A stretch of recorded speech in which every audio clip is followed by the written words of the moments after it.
Hello, this is MattiAce, and I have been asked to put together a video about balance again. There was a couple of subjects that was requested, but I do have a lot of opinions about balance myself. I remember when I recorded this and I was thinking to myself, oh man, if only I had the rocket pods now, then I would be swimming in certs.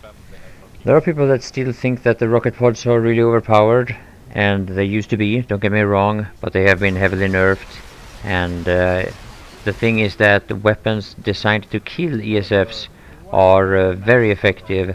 At the same time, you can also kill ESFs very reliably with weapons that are non-anti-air. So now some people would say that you can farm anything with an ESF, and that this is something you can only do with an ESF, and that this is a balance problem overall. Right now I'm trying to kill at least one max. Now the problem with this situation is that these maxes can receive repairs by their engineers, but I can't see those engineers. Even if I hit them perfectly, since they don't render for me, it doesn't matter how perfect my shots land on them, I'm not gonna deal any damage whatsoever. And this is one of many reasons why maxes and ground vehicles get stronger in bigger fights, and why the power of aircrafts gets diminished. So now I'm making this video because there was a thread created on the official Planetside 2 forum where the user Canon1311 expressed his concern about the rocket pods being overpowered, especially against tanks. And I think this thread was related to two of the videos that I made where I was using the Prowler with anchor mode. I really hope I did get all this right. Now in both of these videos I was using my AP Prowler. In the first one I was shooting enemy aircrafts, and in the second, in the second one was kinda similar to what you see here. I was using my AP Prowler in order to kill infantry players. And that is something that seems surprisingly sensitive in the Planetside 2 community, I have to say. When you get kills on targets that you actually are able to hit. Because had I been camping here with HE instead, I would have been able to get a lot more kills, and especially on the people that I didn't hit.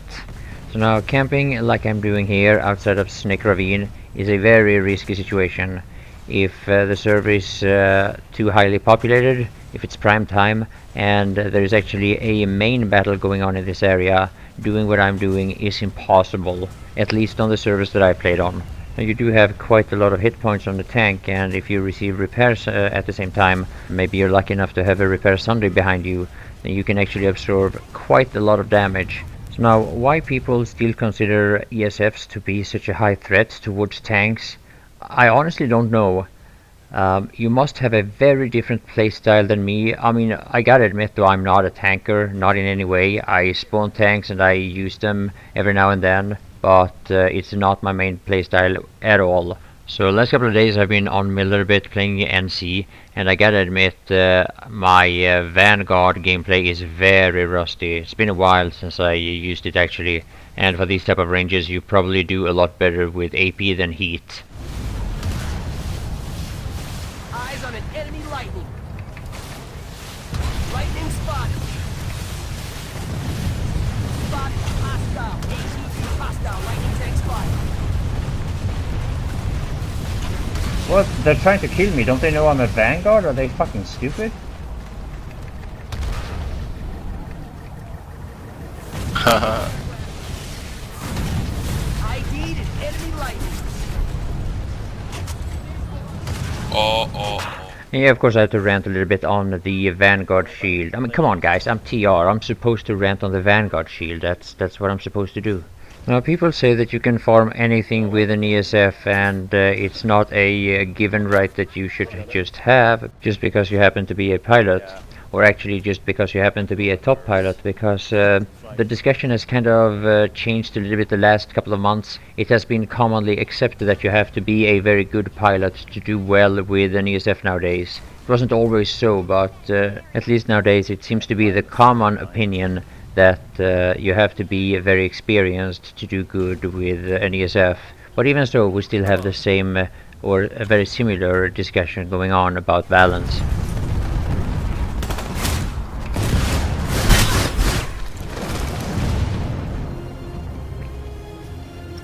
Yeah, me and another infantry player killed instantly by a battle rank 9 in a NC Max. Sure, I can also kill infantry players. This was a battle rank 25 and it took me a full clip of my rocket pods to kill him. Now one of the things that was requested of me to cover in this video was how fast you can kill tanks from behind. Now this is something that is extremely risky to do, and as you can see here, I did not execute this nowhere near perfectly. I just didn't want to stay that low once I saw the tank was turning his turret towards me. But with the help of a shredder we were able to take him out quite quickly anyway. Now I prefer to never go against ground targets unless we have cleared the air from enemy aircrafts. This is of course something you can never be sure of, but at least we wanna take care of the ones that we can see.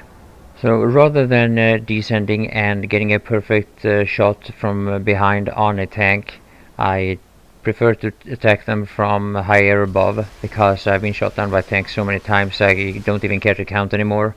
Whether or not this counts as me shooting from behind or from above, I don't really know. I assume it's from above.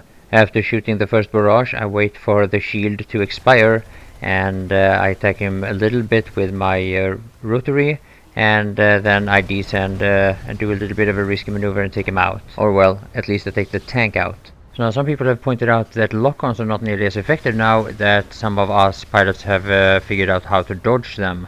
Well, if you want to stay in this kind of an area and dodge lock-ons, that's your choice. I don't. But one thing you can do if you are in a tank and not flying is that you can receive repairs while you are in combat.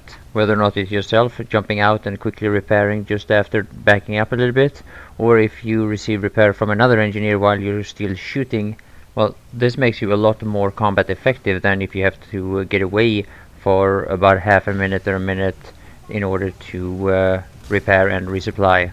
Because you do also run out of ammo much faster with an ESF than you do with a tank. Also, the whole thing about being rammed or slamming into a wall, hitting a friendly or enemy vehicle is not nearly as dangerous in a tank.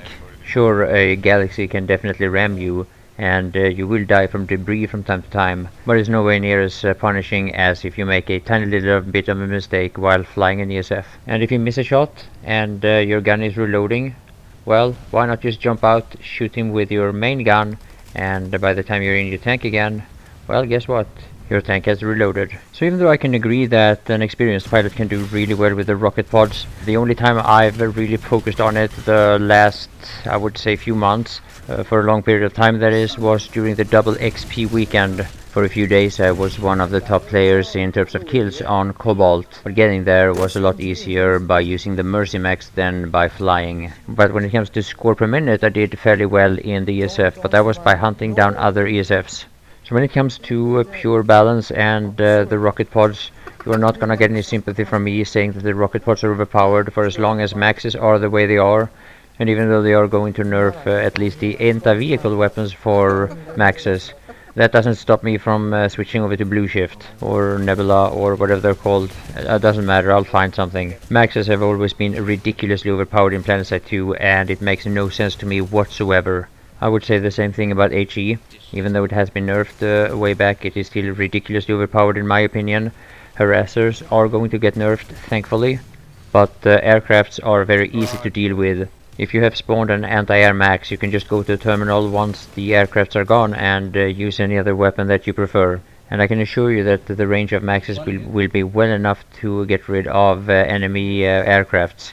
And for the people that complain about the range of anti-air, the render distance for pilots to be able to see infantry players is so short that going against infantry is really risky in almost every situation. And the thing with maxes is that you can make a whole lot more mistakes with them, because most likely if you die, you will be able to get revived. Gay, more level 3 rockets.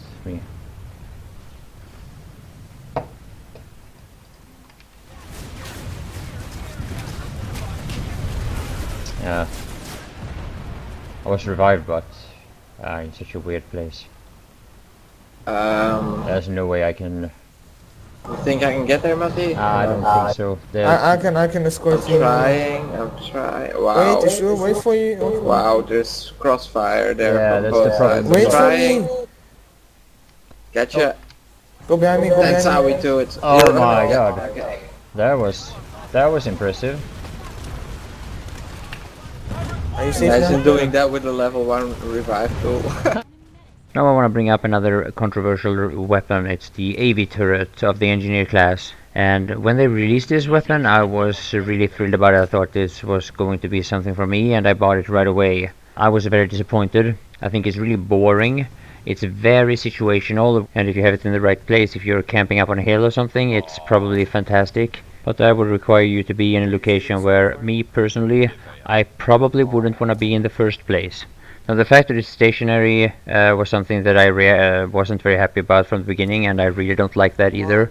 But you can't turn it all that much, and the surfaces of where you can set it up are also very limited. Had I known, I would have never gotten this turret. It's not for me. I'm sure other people like it, I just don't.